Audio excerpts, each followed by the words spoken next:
Stay the same person, don't change on me. I stay away from people running game on me. I'm in my own lane, homie. Still chasing my goals, you sane on them. Fam to the left, fam to the right. Circles to the same, come my squad tight. I'm only messing with it. Thanks for coming on. This is Tey Boogie.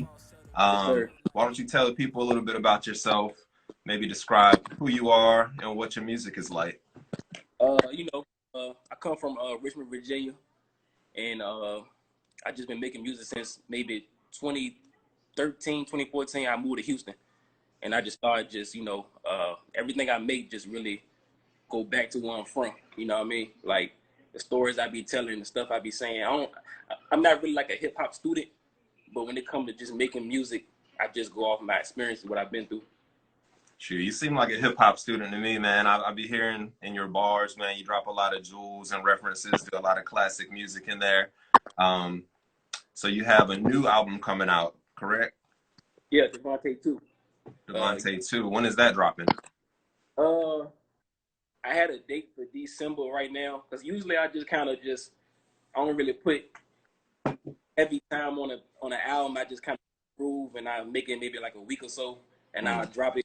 You know what I'm saying? But this time I'm taking my time, so hopefully around about January, February, I have it kind of completed. Okay. Awesome. Well, in the meantime, you got plenty of dope music for people to listen to in the meantime. I've been listening to the past 2 albums, the Black album and the Blueprint.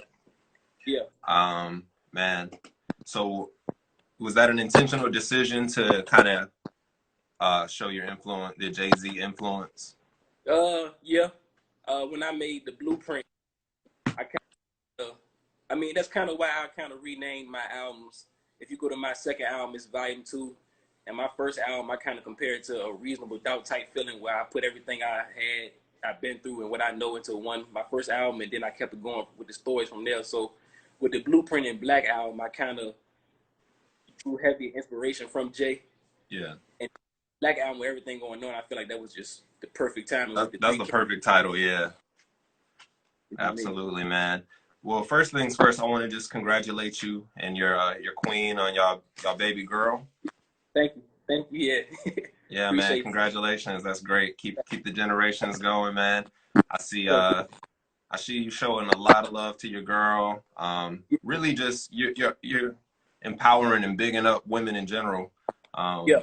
You got one track on the Blueprint, I believe. It's like the Queen Bitch freestyle. Oh yeah. That's actually her sister on there. That's your girl. Yeah, my girl and sister. Yeah. Yep. I was gonna ask you about that because they're both hard, man. That's a dope song, and the way that you came in and finished it off, it all tied together really great, man. I just wanted to point out that I see what you're doing, man, and it's dope. It's really dope. Crazy about that record though is in the tie-in with the Blueprint. I don't know many who may have heard Jay's album, the Volume 2, where he had the Jiggle What Jiggle Who song on there. Yeah. A lot of Queen Bee song came from there, and I just wanted them to kind of to rap about the Queen Bee aspect, and I come in just doing my thing. So it's funny how that record came together. Yeah, man. There's a couple other songs on there that I really like, but first things first, I wanted to basically talk to you about what are some of the challenges that you've been facing, or have you faced any challenges in, growing your fan base without kind of be too trendy or follow any commercial trends? Yeah. Well, my biggest challenge would have to be me being in Houston and being from Richmond. So I had to kind of lay my own groundwork out, because, my sound is not really like a Houston sound. Houston got more of a laid back, chopped and screwed sound, and my sound is East Coast. Yeah. It's spitting. So I had to kind of scratch my way through getting people to understand my sound here in Houston first. So that was the biggest challenge in doing it by myself, which even, it makes it even harder when you're doing it by yourself. But I was able to shape my particular sound. I got my own flow. I got my own thing I do when I rap. I try to just stay rooted to where I'm from. You know what I mean? Yeah, absolutely. What is the local scene like out in Houston? And I'm sure it's a pretty heavy music scene out there. Houston is huge. Like, coming from Richmond, And coming from Virginia, Houston is it's a totally different world because it's not just, you know, it's so many artists doing what you're doing. So it's like you competing with people who maybe rap, sing, you know, rock.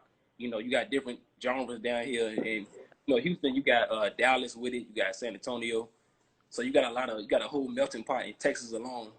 So it's definitely real good. I think I've been connecting with a lot of different Houston artists that kind of introduced me to the chopped and screwed sound. And if you hear it on my earlier tapes, I kind of threw that in, you know, kind of just trying to stick to where I'm from, but also reach out to different, you know, genres and what they like. Yeah, yeah. I noticed one of your featured, I think it's Chris Sonet. Is that his name? On Chris your S Song, Class Benz? yeah, yeah, we connected. I want to say last year, I believe, maybe before then, but it was just mutual, just liking each other's music, and then he just hit me one day, was like, "Hey, I got a record I want to send to you," and I was in the process of making my Bull Hook and Hoop EP, which is now I don't have it on there no more. It's the Lost Hits now, but that's the one that had my daughter's song on there in the 8 Summers. But me and him connected off that EP, and it was, I mean, he was cool. He was quick with it. He produced it. He sent it to me. I sent it back. Then we just agreed and we threw it out. He from LA though. He's a dope artist though. You check him out. Yeah, absolutely. Um, yeah, that track is dope. You know, it's a little bit of a different sound to it, but it has like that Yeah, summertime bop feel. Like dope for yeah. sure, man. So outside of the Jay-Z influence, who are some of your other biggest influences? Uh, hmm. I would say like Ross is a real heavy influence on me. I really kind of get my flow off of Ross. Recently I've been heavy on the Griselda crew. Oh yeah. Uh, Benny the Butcher, the West Side Gun Conway. They really been kind of a heavy impact on my new sound I'm coming with. You know, Jada Kiss, Nipsey Hussle number one. I should have said that first and foremost. But Right. Nipsey Hussle. Just really, I don't really listen to rap. I'm more of an R&B dude. So I'm real particular with the rappers I do choose to kind of go off and study, you know. Yeah, it's all lyrical though. That seems to be your thing. I noticed on one of your tracks you mentioned that you're not using a pen. I don't know if that's a consistent thing or if that was just that one track. So you know, sometimes like I have my records already, like I have memorized. I can just go to the booth and knock it out quick. That's like a trend with me. I rarely ever just gotta sit with a song in the studio. Now, before the studio, I may sit with it at, you know, if I'm at home or I'm just in my own personal space, I sit with a record and I'll be on that record so much day by day that when I get to the booth, it's like no pen, no nothing, just, you know, just the feel of what I know what to say with that particular record that I'm working on. Yeah, I feel that. Yeah. So it's not like you just hear the beat and you just hop in on there, like, you know. That's me throwing a little sugar on it, but at the same time too, it is organic. I'm not just like a pen to pad type person. I kind of get like a feel and I kind of go from there. But no, I'm not just straight going in the booth and laying out a whole verse, you know, All off right, the. I was gonna say, man, because these verses are intricate. You know, I was gonna say, man, that's crazy. Yeah, I sit with them. Sometimes I have a whole verse done, and I go over and I'm like, nah, this ain't like I'm gonna delete it and do something else, and I have a different idea the next day, and it'll be an even better verse. So yeah, I sit with these records before they come to y'all, you know. Yeah. Now, on your Black album, you got Mhm. a couple of my favorite tracks, "Paint the Streets Black." Yeah. That one is dope. You know, you got a lot of encouraging lines in there, along with "Keep Your Head Up." Those are my two favorites on there. But can you tell people a little bit about that album, how it came about, and what message you're attempting to spread? When I made that album, it was just me being in the space where I was like, you know what, I've been coming back to back, and I'm like, this is a timing right now where I feel like nobody wanted to hear nothing but what we going through, and it come from me, you know, somebody of color to, you know, speak my point of view. You know, it was a good chess move for me. You know, even though it wasn't perceived strongly like I think it should have been during the timing, I just still felt like I completed my mission of like really making something for the time we in and for people to understand and, you know, to be able to chant to it and, you know, Yeah. really believe. saying, for us, you know what I mean? So it was kind of like a personal album in some Yeah. such a way. Yeah, it's one of those albums that kind of are part of your legacy, you know. That's gonna be Yeah, something that maybe your daughter can look back in the future and yeah, see yeah. that you had more substance and like you really dedicated to something like that. That was my main, focus with, even coming into, I ain't really been vocal about this because I'm not really just out on social media like that. But even with me having my daughter, it made me, or just having a kid in general, it just made me want to just drop music for them, just keep dropping and dropping and dropping. Now I look at my catalog and I'm like, okay, I kind of got more for them to go off of, you know, in case, whatever happens, you know what I mean? I just set that up for them. This is my Yeah. first child, so I just wanted to kind of, like, that was my main inspiration behind my 2020 run I've been on. Yeah, the Blueprint album. Did that come out this year? Yeah, that came out on my it came out on May 8th. That's the 10th anniversary of my brother passing. He passed in 2005 on Mother's Day, so I was like, I'm gonna drop the Blueprint on that day. So that came out pretty good. I mean, the COVID made me rush it in some sense, but I still was able to work with a good engineer. My girl, she did an amazing job. Her sister, all the producers I worked with, it like we just really came together on that Blueprint album. It was a good experience for me. Yeah, that's my personal favorite album so far. You know, I'm still listening through to there's a lot of the lost hits and the lost tapes, but the Blueprint is cohesive, you know. And yeah, like you said, the engineering, the mix, the master, it all sounds sonically, you know, very Yeah. crisp. Yeah, he was the it was engineer's name Kane. He was like he kind of put me on mastering my music because usually I go to the studio, I probably spend a session or two, and I'll make a certain amount of music just in case I don't come back in that time that I want to come back and I got enough to release. But this the time he was like, no, wait, let me mix it, let me master it, let me get each record, and he did a pretty good job for what for the timing and the pressure I put on him to get it done. Yeah, absolutely. I thought it sounds great. Yeah, Um, one of my favorite tracks I've been sharing a lot is that inconsistent track, you know. Uh, as a musician, as a creative person, you find a lot of people are pretty flaky. You know, everybody wants to make music. Everybody says they're doing this and that, but most of the time it doesn't really. They're not consistent. They're not dependable. You know, how's yeah. that been for you? That record just with music and just with people. Like, I mean, I know music on the music hand. I work I work with a lot of people that could have, maybe pushed the record harder than I have pushed it. But, this game come with people who they want to say one thing today, tomorrow they on something else. And me, I'm gonna just keep making more music. I'm not gonna sit and wait for one particular person to have me just, seeing what they gonna do. I just do my own thing. So with inconsistent, they went with music and just with people in general. Like people come and go. So I just throw that. I ain't gonna say stole, but I borrowed that line from the Eminem, Saturday Superman, and through all. Sunday, Monday. Yeah. Yeah, yeah, yeah. And then Drake gave me a lot of inspiration off his. I forgot the Chicago freestyle. I heard that and I was like, what, let me do my own twist to it, and so that's how inconsistent came about. Right. Yeah, I like that track because I mean that's real to me. I know it's a lot of inconsistent people. I think we can all relate to that for sure in life and yeah through the Yeah, music for sure. a lot of inconsistent people we deal with. Yeah. So with Devonte too, coming out next year or the end of this year, what can Yeah, people expect from you for that album? man, just me really being doing my thing now for a couple of years now.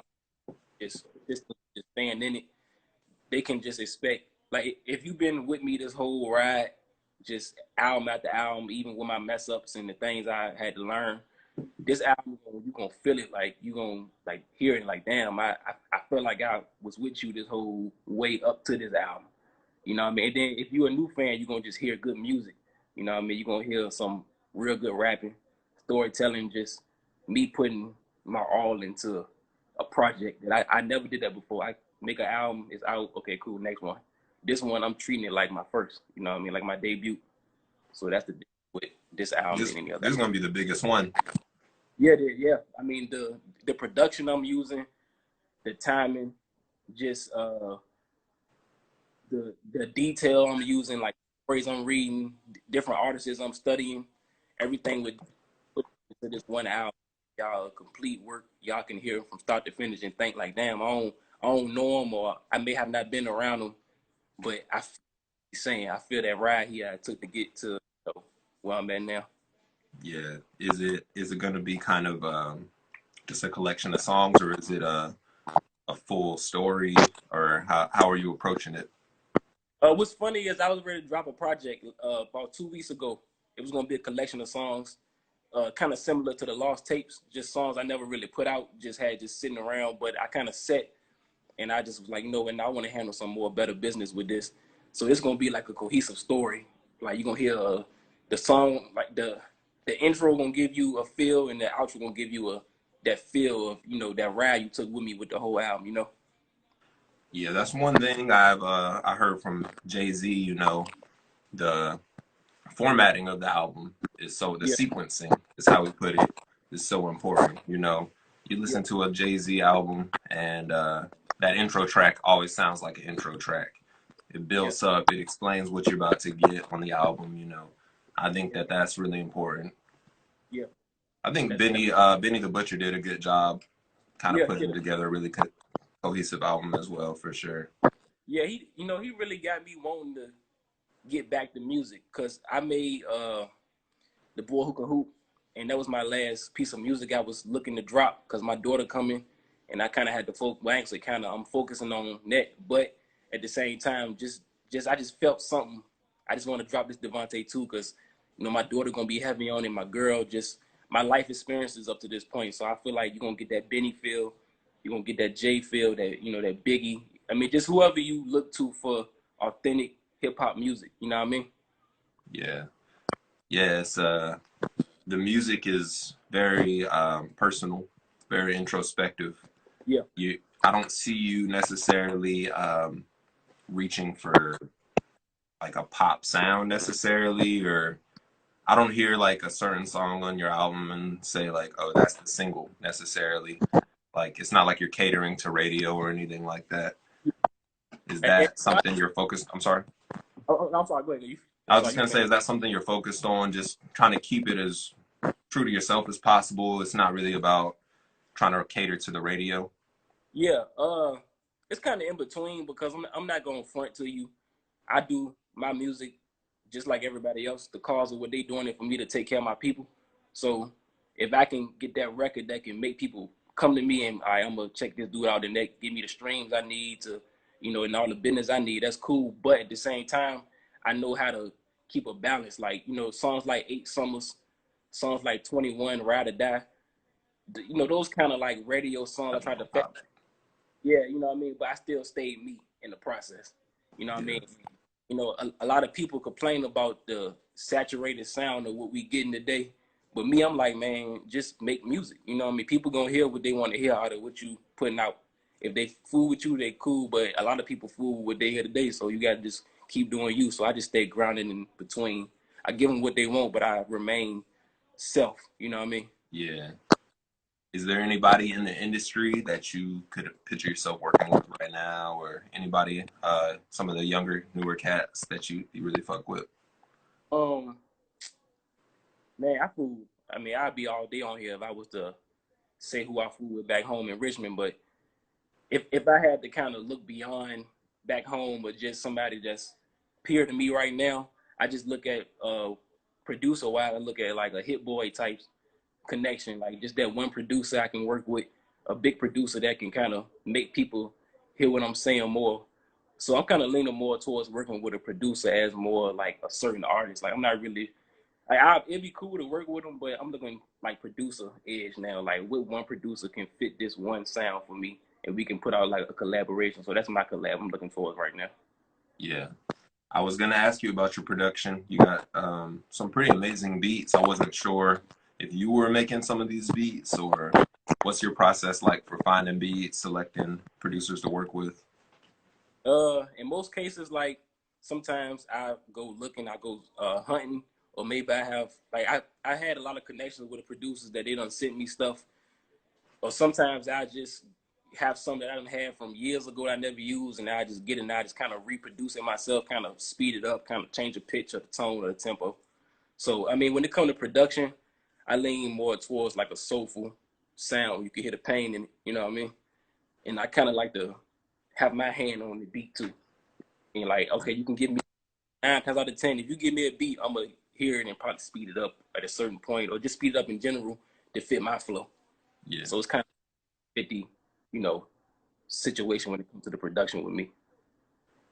Has there been any standout experience that you've had either performing live or just in the studio or anything? I never performed live. I'm not gonna front, but my most standout situation probably came from when I first went to the studio in Houston. Like I came to Houston, and it wasn't particularly what I wanted it to be in the sense of me making music. That's why I came to Houston. But when I finally got my, you know, chips together, I got to the studio, and my brother took me, and just that experience, I knocked out my first tape. It was called Debut of the Boogie. It's called Mosby now, where I'm from, where I grew up. But I knocked that tape out in probably two. I recorded it in one session, and we mixed it the second, so that I was just full of adrenaline. That was my like biggest moment to make my first piece of music professionally. You know what I mean? Yeah, yeah, that feeling of completing it probably. Yeah. I feel you, bro. Now, do you feel like your music is meant to teach, inspire, kind of educate people? And what do you want people to gain from listening to your music? You know, my music, man, I always felt like people, I mean, I'm not gonna say they intentionally did it, but I feel like maybe they didn't understand it.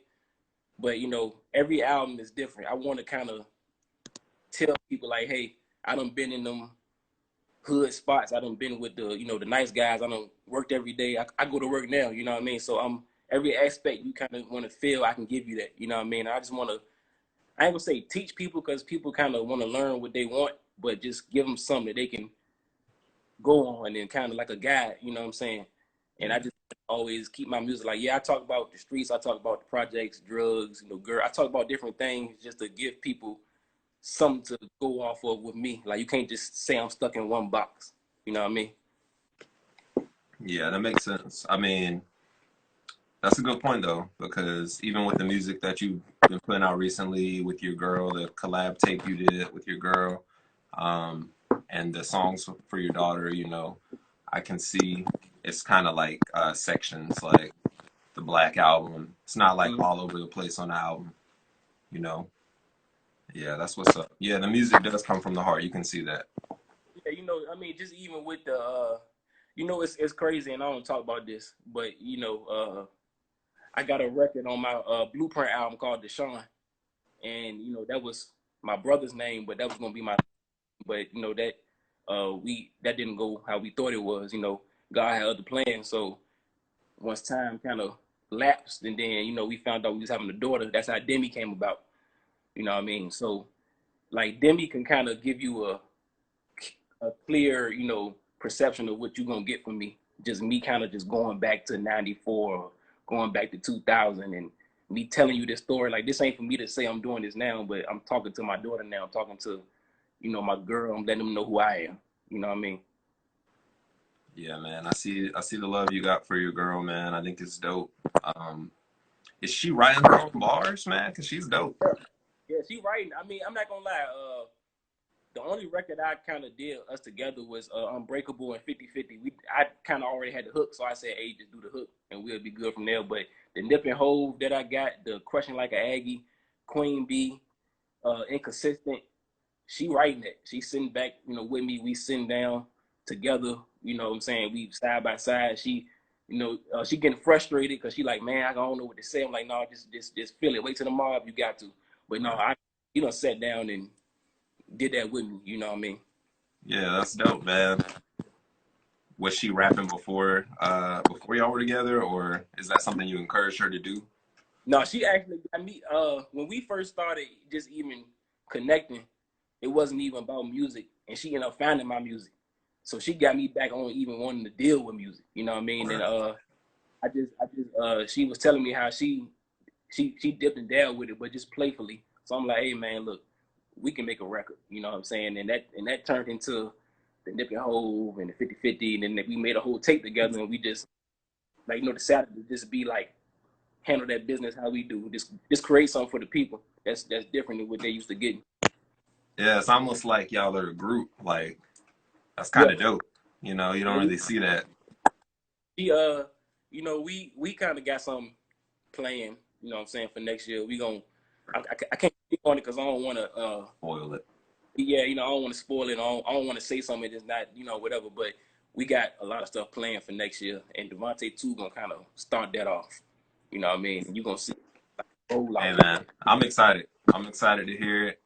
The music keeps getting better and better. I mean, I'm guessing with your engineer, you know, the production quality, it just sounds great, you know.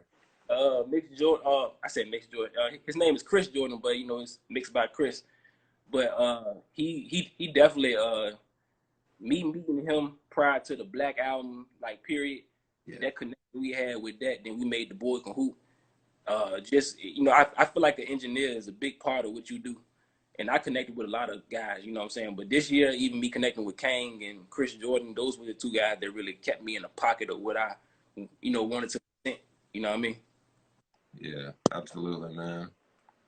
Well, I know this feels like a quick interview. 30 minutes really flies by fast. I did want to open up the floor for you to, you know, let people know where they can find all your music, anything you want to plug, or any merchandise or anything you got coming. Can just let people know what to expect from you here. Yeah. You know, you can find me everywhere. Tey Boogie, simple. You know, Instagram, Twitter, whatever. Tey Boogie, Google Tey Boogie. You know, Tidal, Apple, whatever. My music on there. And you know, like I said, we just, you know, our main push right now is my next album, DEVONTE 2 or Part 2. That's our main, you know, thing right now. But we definitely got a lot of stuff that's about to hit y'all. You know what I'm saying? And I'm just excited because it's been years in the works. Yeah, man. Now, before we go, you know, this is Hip Hop Tonight. There's some people who probably haven't heard your music. If you could drop a couple bars, man, if you got a verse that might give people a little taste of what to expect from you, we'd love to hear something from you. Yeah, I got something for you.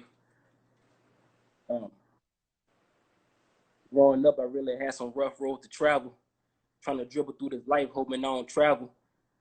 I made so many mistakes, a nigga lost count. So many times I lost the ball, the road out of bounds. I grew around chef boys, they was rock cookers. Some light, salt and pepper on the block pushing. I ain't talking no degree, but we had that paper. Where I'm from, you touch a bird, they gonna say you made it. It's Tey Boogie. It's fire, man. Once again, we appreciate you coming on. Much love to you, bro. I'll definitely be checking in with you for the next album. Congrats again on your baby girl, man. You know, life will never be the same. But you know, it's exciting. Yeah, it's already changing, man. I'm like my focus towards music now is far from where it was, but I put in a lot of work this year. But right now, my baby girl is definitely like my biggest thing right now. So I'm thank you for that. Yeah, absolutely, man. I know you've been putting out a lot of music this year. I'm sure we're gonna get a lot more next year. Are you planning on putting merchandise out along with this next album potentially? That's kind of in the works too. Right now, you know, I can't speak on it, but we kind of trying to get everything kind of certified, so we not just out here freelancing. But we trying to do a lot with this DEVONTE too, not just drop music, and we trying to give y'all, you know, short films, merchandise, just, you know, stuff to really feel what we coming with now. You know, this is a whole new start for us. So I got a lot of stuff coming with the merch and everything. Oh yeah, man. That's awesome, bro. I think you know, I support it. Whatever you putting out, I definitely support it. Yeah, appreciate it. And next time, once the album comes out, man, I'd love to have you back on so we can discuss some of the songs individually. We're gonna keep checking in on you though, and I want everybody who's watching right now to make sure you follow Tey Boogie. Yeah, thank you. Appreciate you. Follow Tey Boogie. We're looking forward to some of the music videos too. we definitely trying. That's new for me. Definitely trying to go down that route though. We trying to do it differently though, but we definitely own that though. We learning every day and trying to figure out how to do it on our own, particularly. But we coming with that fire, short films, the music videos, just everything. Yeah, man. Once again, it's been Hip Hop Tonight live.